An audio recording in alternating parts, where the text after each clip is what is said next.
ഓർമ്മകളുടെ നാലുകെട്ടിൽ അദ്ദേഹം ഇനിയുണ്ടാകും. നമ്മുടെ എല്ലാം സ്നേഹം ഏറ്റുവാങ്ങിക്കൊണ്ട് അലമീൻ MT എന്ന രണ്ടക്ഷരം അതൊരു അക്ഷര സുഹൃതമായി കണ്ട് അക്ഷരാഞ്ജലി അർപ്പിക്കുകയല്ലേ ലോകമെമ്പാടുമുള്ള മലയാളികൾ.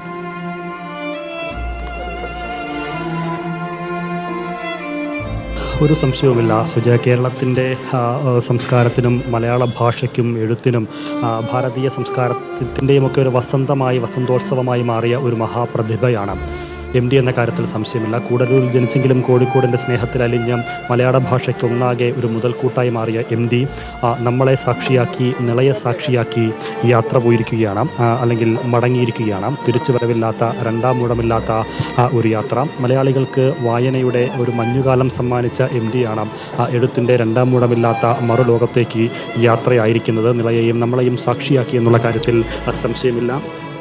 എഴുത്തിൽ മാത്രമല്ല, MTയെ സംബന്ധിച്ചിടത്തോളം MTയുടെ കയ്യൊപ്പ് ചാർത്തിയ മേഖലകൾ 1, 2, 3, 4 ഒന്നുമല്ല. ഏതൊക്കെ മേഖലകളിൽ ഒരാൾക്ക് കയ്യൊപ്പ് ചാർത്താനാകുമോ അവിടെയൊക്കെ തൻ്റേതായിട്ടുള്ള ഒരു കയ്യൊപ്പ് ചാർത്താനാകുമോ അവിടെയെല്ലാം, അത് മലയാള സാഹിത്യത്തിലാകട്ടെ, സിനിമാ രംഗത്താകട്ടെ, ഒപ്പം പത്രപ്രവർത്തന രംഗത്താകട്ടെ, അങ്ങനെ സാഹിത്യവുമായി ബന്ധപ്പെട്ട എല്ലാ മേഖലകളിലും തൂലികയിലൂടെ ഒരു വിപ്ലവം സൃഷ്ടിച്ച് മടങ്ങുന്ന MTക്ക് അത് അദ്ദേഹം ആദരിക്കുന്ന, അർഹിക്കുന്ന ബഹുമതി നൽകി തന്നെയാണ് കേരളം യാത്രയാക്കിയിരിക്കുന്നത് എന്നുള്ള കാര്യത്തിൽ ഒരു സംശയവുമില്ല. ഈ കൂടല്ലൂരിനും കോഴിക്കോടിനും ഇടയിൽ കാലം രചിച്ചൊരു കഥയാണ് MT എന്നുള്ളത്. ആ കഥ മറ്റൊരു കഥയായി മാറുന്ന നിമിഷമാണ്, അല്ലെങ്കിൽ കഥയായി മാറിയ ഒരു നിമിഷമാണ്. എഴുത്തിൻ്റെ തീനാളമായി മാറിയ ഒരു മഹാപ്രതിഭ ഓർമ്മകളുടെ ചാരമായി ഒടുങ്ങുകയാണ്. എഴുത്തിൻ്റെ ഓളവും തീരവും തീർത്ത ആ കാലം ഇനി ഓർമ്മകളിലേക്ക് മാറുന്നു എന്നുള്ളത്. മൗനത്തെ പ്രണയിച്ച് MT വിട പറയുമ്പോൾ ഇനി എഴുത്തിൻ്റെ ലോകത്തും MTയെപ്പോലൊരാളുടെ അഭാവം എന്ന് പറയുന്നത് മഹാമൗനത്തിൻ്റെ നിമിഷങ്ങളായിരിക്കും, ഒരു ശൂന്യ വേളയായിരിക്കും. ആ ശൂന്യത നികത്താനോ ആ മഹാമൗനത്തെ ഭേദിക്കാനോ ഇനിയൊരു പിറവിക്ക്, അല്ലെങ്കിൽ ഇനിയൊരു യുഗപുരുഷ കാലം കരുതി വെച്ചിട്ടുണ്ടോ എന്ന് ചോദിച്ചാൽ ഈ തരത്തിൽ ഒരു പകരം വെപ്പുണ്ടാകില്ല എന്നുള്ളത് ഉറപ്പാണ്. അത് മലയാള സാഹിത്യത്തിനും അതുപോലെ രാഷ്ട്രീയ കേരളത്തിനും എഴുത്തിൻ്റെ ലോകത്തും സിനിമാ ലോകത്തും ഒക്കെ ഉള്ളവർക്ക് അത് ഉറപ്പാണ് എന്ന കാര്യത്തിൽ ഒരു സംശയവുമില്ല. ഇപ്പോൾ ആളുകളൊക്കെ മടങ്ങുകയാണ്. MTയെ കണ്ട് MTയെ യാത്രയാകുന്ന ആളുകൾ ഇനി ഈ സ്മൃതിപഥത്തിൽ ഒരു ഓർമ്മയായി, ഏകനായി, മൗനിയായി MT ഇനിയുള്ള കാലം ജീവിച്ചു തീർക്കുകയാണ്, അല്ലെങ്കിൽ ഓർമ്മകളിലൂടെ അദ്ദേഹം ജീവിക്കുകയാണ്. അദ്ദേഹത്തെ കൊണ്ടുവന്ന പുഷ്പാലങ്കൃതമായ ആംബുലൻസ് മടങ്ങിപ്പോവുകയാണ്. അത് തന്നെ കാണുക, ചെറിയൊരു ഓമ്നി വാനാണ്, ചെറിയൊരു ആംബുലൻസാണ്.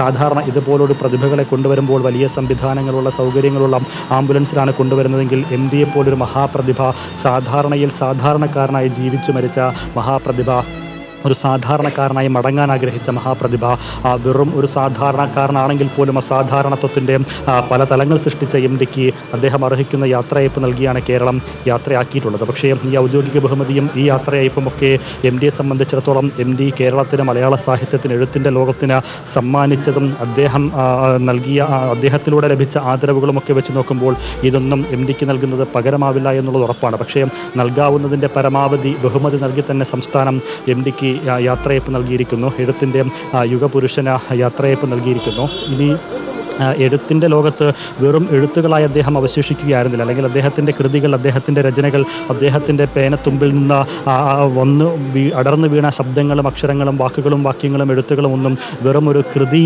എന്നുള്ള രീതിയിലായിരുന്നില്ല. സമൂഹത്തിൻ്റെ പല വിഷയങ്ങളെയും അഭിസംബോധന ചെയ്തുകൊണ്ട് സാധാരണക്കാരൻ്റെ വിഷയങ്ങളെ എഴുത്തിൻ്റെ ലോകത്ത് പുസ്തകത്താളുകളിൽ, അഭ്രവാളിയിലൊക്കെ എത്തിക്കുന്നതിന് വേണ്ടിയുള്ള ഒരു ആയുധമായി, ഒരു സാംസ്കാരിക പോരാട്ടത്തിൻ്റെ, ഒരു വിപ്ലവത്തിൻ്റെ ഒരു മറുപുറം, അല്ലെങ്കിൽ മറ്റൊരു രീതി അവലംബിക്കുകയായിരുന്നു തൻ്റെ എഴുത്തിലൂടെ MT എന്നുള്ളതാണ് വസ്തുത. ചില വേദികളിൽ പോയി കഴിഞ്ഞാൽ അദ്ദേഹം പലപ്പോഴും പ്രസംഗിക്കാറുണ്ടെങ്കിൽ തന്നെ ചുരുങ്ങിയ വാക്കുകളായിരിക്കും. ഇനി എന്തെങ്കിലും പറയാൻ ഉറപ്പിച്ച് പോവുകയാണ് MT എങ്കിൽ അത് കൃത്യമായി പറഞ്ഞു മടങ്ങുന്ന തരത്തിൽ കാച്ചിക്കുറുക്കിയ വാക്കുകളിലൂടെ ആ സന്ദേശത്തിനും ആ വാക്കുകൾക്കും ആ പ്രസംഗത്തിനും മറ്റൊരു രാഷ്ട്രീയമുണ്ടായിരുന്നു. അത് തീർച്ചയായും അങ്ങനെ MT എന്ന കാലം, ആ MT എന്ന കാലത്തെ നമ്മൾ അടയാളപ്പെടുത്തുകയാണ്.